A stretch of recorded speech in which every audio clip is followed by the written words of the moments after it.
Welcome to C++tutor.com. This is a production of YouTube channel Learnorama and the Facebook page Awesome C Programming Tutorials in High Def. Today we are going to learn about abstract data types and data structures. Remember, this is not a C programming tutorial. This is not a C++ tutorial or Java tutorial or anything like that. It's totally independent of programming language. We are just going to talk about the concepts of data structures and ADTs, abstract data types. So no matter what language you are working on, this tutorial is going to be good for you if you are dealing with data structures. Anyway, so the question is that what is an abstract data type? You will find all kinds of definitions, but essentially what abstract data type is, that it is the collection of data whose implementation is hidden behind the operations defined on it. So let's take an example to understand what I just said. Okay, it's always easier to explain and understand with examples.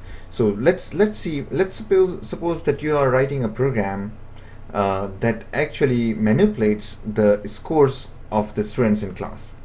Okay, this is my favorite one. I always take that example because it's very simple.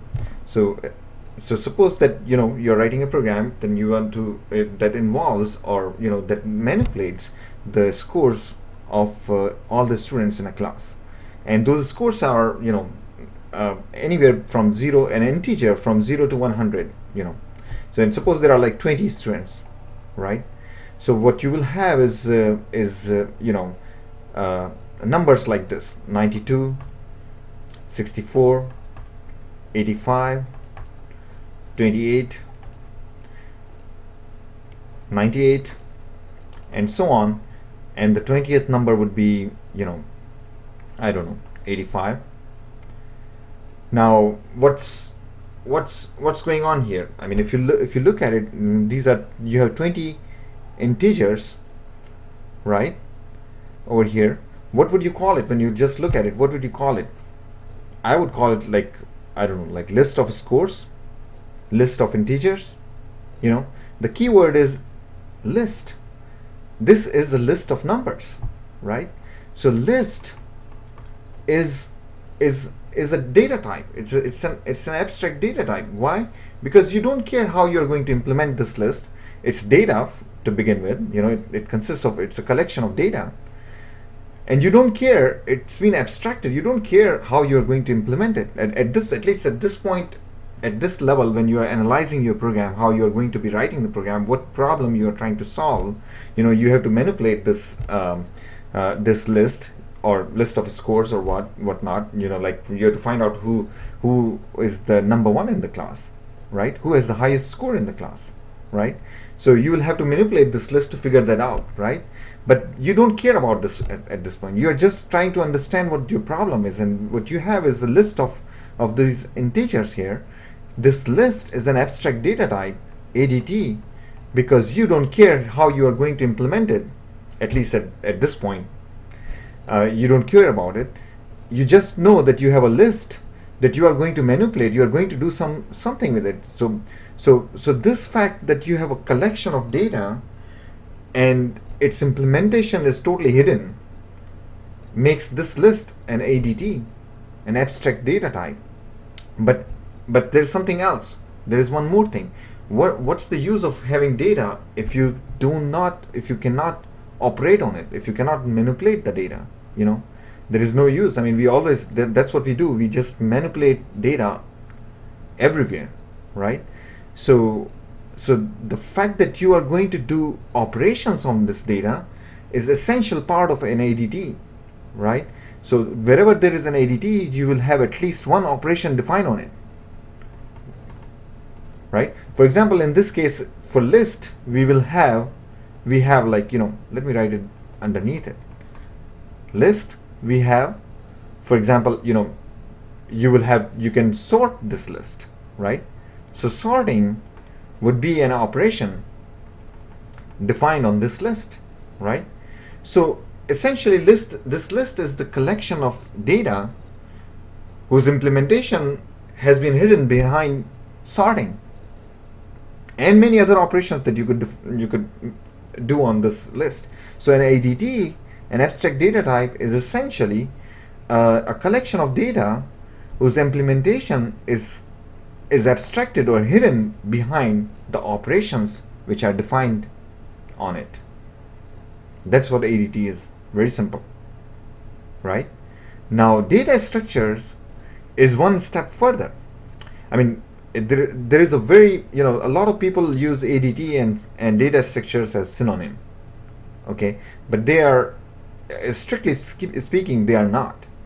But they are very similar, so you could still use them. If you are loosely using them, using the ADT and data structures, you could basically, definitely interchange them. But there is a very subtle but extremely important difference between the two. One just talks about the abstraction. It doesn't care about implementation. The other one tells you, data structure tells you how you are going to represent the data, how you are going to store the data, how you are going to organize the data. In other words, it will give you the way or ways to implement this list. So for example, if you want to implement this list, forget about data structure, forget about ADT. If you have this problem, we have been doing this all this along, in other tutorials. If you have this to represent this data, this list in your program, what are you going to choose? What data structure you're going to choose without knowing that it's a data structure? First thing that comes in mind is, of course, an array. Yeah, an array is a very we studied about it, we used it, we talked about it. It is essentially a data structure. Why? Because it shows you exactly how you are going to represent this data in your program. Okay, as an array, it will be bytes allocated in the memory, and this is how you are going to store all this information here. So an array is essentially a data structure. So what is a data structure? It's one step further. It actually defines the physical implementation of the data. It is essentially the way to store and organize the data. It's a particular way of storing and organizing a data, a collection of data. And just like ADT is associated with operation, sorting. All you say that this is sort. The operation of sorting is basically to order these numbers, right? You don't care about how you are going to do sorting at this level when you are talking about ADT. But when you are talking about data structures, you talk about the exact process that you are going to use to do the sorting. So you talk about the step-by-step instructions that will result in ordering this data. And that step-by-step instructions to perform a task or to perform a particular operation is called an algorithm. Okay? And when you talk about data structures, you always talk about algorithms which are associated with those data structures. For example, sorting algorithms, they will, and there is not just one sorting algorithm. There are many sorting algorithms here. So they are all, for example, insertion sort,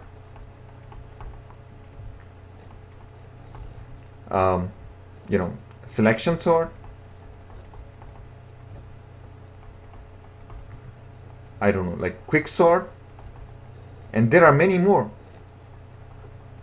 All these algorithms are actually defined on this array, can use this array and manipulate the arrays, and their end result is going to be sorted list.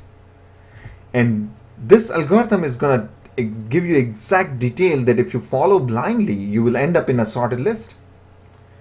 So that's an algorithm, and it's an essential part of data structure. So we are going to talk about algorithm as well when we are talking about data structure. So data structure is the way to store and organize data along with the algorithms defined on it. And the same list could be implemented using some other data structure. For example, a linked list. Okay, its linked list is the way to store or represent or organize this list. If you talk about linked list, you can definitely store all this data in your program easily if you know how to implement a linked list. Okay, so linked list is again another data structure, and it has the same kind of algorithms defined on it too, like insertion sort, selection sort. I mean, you could use these algorithms on linked list also. The steps will change, but essentially you could do that. You can still sort a linked list.